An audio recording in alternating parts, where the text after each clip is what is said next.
Everyone talks about the latchkey kids, them hours we spent alone, the independence that was forced upon us. But that is not the darkest part. Those were just the warm-up acts to the real terrors, the parts no one talks about. The parts that still send that chill down your spine when the lights flicker in the middle of the night and the house creaks in the dark. We have to start with the fact that as kids, we were left unsupervised for long stretches of time. And I'm not talking just an afternoon, but entire weekends. And there were no check-ins, no cell phones, no GPS to track you anywhere. You just vanished from the grid, fully responsible for your own survival. Now imagine the house you grew up in. These dark, creaky places that half the time were built long before any of us were born. Basements that felt alive, attics filled with relics from some forgotten time, and that crawl space that seemed like it led to another dimension. You learned real quick not to listen too closely at night, because sometimes you couldn't explain the sounds coming from those places. And it wasn't just the sounds. There was something off about that darkness itself, the way it swallowed things whole. There were nights when the power go out and suddenly you were plunged into a darkness so thick it felt like it was pressing against your chest. No street lights, no glow of a nearby screen, just this void. And in that void, your imagination took over. You would see shadows that didn't belong to any furniture, hear footsteps that weren't coming from your parents. We called it an imagination. But looking back, really, was it? And then there was that stranger danger. And not the kind you were warned about. No, but the kind no one ever mentioned. There was this unspoken knowledge among us kids that there were certain houses, certain neighborhoods, and certain places you just didn't go. And no adult ever told us why.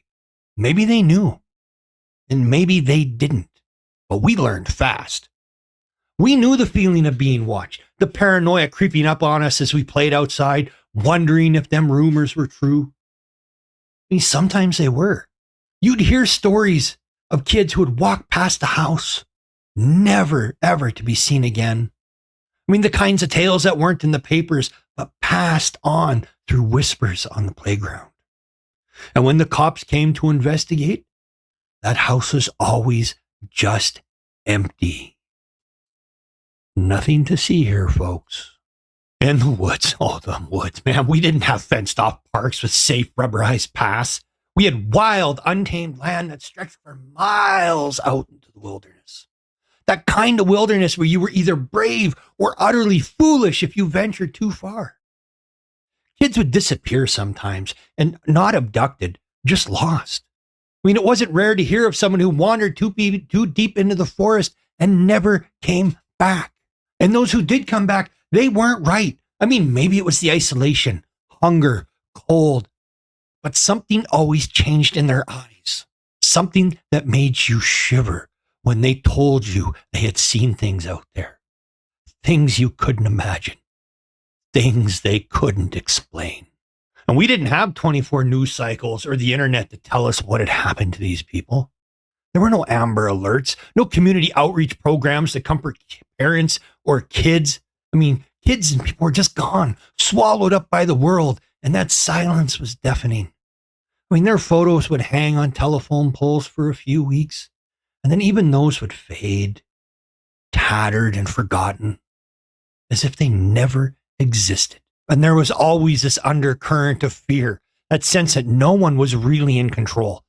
Adults weren't omnipotent. They were just as scared as we, only better at hiding it. You would hear the grown-ups whisper about the local factory that dumped God knows what into the river, or the kid who got sick after swimming too far downstream.